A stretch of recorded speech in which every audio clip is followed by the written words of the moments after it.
इसमें A B है, light house की हाइट 75 मीटर और सी से एंगल बनेगा 45 का और डी से एंगल बनेगा 30 का। क्योंकि एंगल ऑफ डिप्रेशन दिया है तो दोनों हो जाएंगे अल्टरनेट, तो एक 45 एक 30। तो हम लेंगे in triangle A B C tan 45 equal A B upon B C, तो 1 इक्वल 75 अपॉन बी सी, तो बी सी आ गया 75। Now we take in triangle A B D tan 30 equal A B upon B D, तो 1 upon root 3 equal 75 upon B D, तो B D आ गया 75 root 3। Now distance between two ships, तो C D हो जाएगा B D minus B C, तो 75 root 3 minus 75, तो 75 common निकाल दिया, तो 75 इंटू रूट 3 माइनस 1, तो डिस्टेंस आ गई 75 into root 3 minus 1 meter. Answer. Now 14th question is a 1.2 meter tall girl spots a balloon moving with the wind in a horizontal line at a height of 88.2 meter from the ground. The angle of elevation of the balloon from the eyes of the girl at any instant is 60. After some time, the angle of elevation reduces to 30. Find the distance traveled by the balloon during the interval. तो हमने एक diagram draw कर दिया। Girl की height थी 1.2 metre और first position पे angle बनेगा 60 का और सेकंड पोजीशन पे एंगल बनेगा 30 का। तो फर्स्ट पोजीशन पे हाइट है 88.2 मीटर, इसमें गर्ल की हाइट 1.2 घटा दी तो हमारी टोटल हाइट आ गई 87 metre. Now we take in triangle A O D tan 60 equal O D upon O A, तो root 3 equal 87 upon O A, तो ओ ए आ गया 87 अपॉन root 3 multiply by root 3 upon root 3, तो 87 root 3 upon 3 तो आ गया 29 root 3।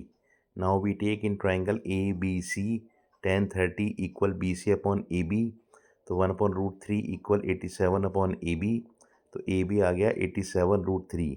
Now we find distance O B equal होगा A B minus O A, तो 87 रूट 3 माइनस 29 रूट 3 तो आ गया 58 रूट 3। तो डिस्टेंस ट्रेवल्ड बाई बैलून आ गई 58 root 3 meter. Answer. Now 15th question is a straight highway leads to the foot of a tower. A man standing at the top of the tower observes a car at an angle of depression of 30, which is approaching the foot of the tower with a uniform speed. 6 seconds later, the angle of depression of the car is found to be 60. Find the time taken by the car to reach the foot of the tower from this point. मतलब कोई car आ रही है एक tower की तरफ, तो पहले उसका एंगल बनता है 30 का, फिर 6 सेकंड बाद एंगल बनता है 60 का, तो हमें बताना है उसने कितनी डिस्टेंस ट्रेवल करी। डायग्राम ड्रॉ कर दिया ए बी सी डी, तो पॉइंट बी है starting point of the car और पॉइंट सी है point of the car after 6 seconds. तो पॉइंट बी पे एंगल बनेगा 30 का और सी पे एंगल बनेगा 60 का और ए डी है टावर की height. Now we take tan 30 equal A D upon B D, तो 1 upon root 3 equal A D upon B D, तो बी डी आ गया A D root 3, question 1।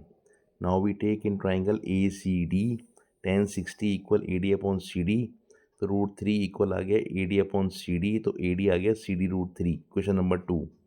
Now from 1 and 2 value put कर देंगे, तो B D आ गया C D root 3 into root 3, तो B D plus B D आ गया 3 सी डी, तो बी डी की वैल्यू है B C plus C D, तो B C plus C D आ गया 3 सी डी, तो बी सी आ गया 2 C D, equation number 3। Now we know that speed equal distance upon time, तो बी सी अपॉन 6, तो 2 सी डी अपॉन 6, तो C D upon 3, तो स्पीड ऑफ कार आ गई सी डी अपॉन 3 मीटर पर second. Now we take the distance traveled by the car from the point C towards the tower is CD. So time to cover distance CD at the point of at the speed of CD upon 3 meter पर second. तो time निकालेंगे distance upon speed, तो CD upon 3, तो CD into 3 upon C D cancel हो गया, equal आ गया 3।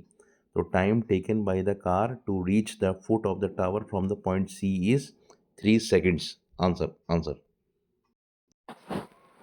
Now 16th question is the angles of elevation of the top of a tower from 2 points at a distance of 4 meter and 9 meter from the base of the tower and in the same straight line with it are complementary. Prove that the height of the tower is 6 meter. मतलब दो angle दे रखे हैं diagram ABCD में, दोनों angle complementary हैं तो इनका सम होगा 90। तो एंगल A लेंगे 90 माइनस थीटा और एंगल B लेंगे थीटा और डिस्टेंस है AB है 5 और AC है 9 तो BC हो जाएगी 4 और CD है टावर की height. Now we take in triangle BCD tan theta equal CD upon BC, तो tan theta equal CD upon 4 equation 1। Now we take AC equal AB plus BC, तो 5 plus 4 equal 9। Now we take tan 90 minus theta equal CD upon AC, तो ये बन गया cot theta equal CD upon 9। तो cot theta होता है 1 upon tan theta, तो 1 upon tan theta equal CD upon 9, तो tan थीटा आ गया 9 upon CD। Equation number 2 from 1 and 2 दोनों की वैल्यू इक्वल हो गई, तो CD upon 4 equal 9 upon CD cross multiplying, तो CD स्क्वायर आ गया 36, तो CD आ गया plus minus 6। So height can not be negative, so height of the tower is 6 metre. ये प्रूफ हो गया। Answer. Thank you so much for watching. Bye.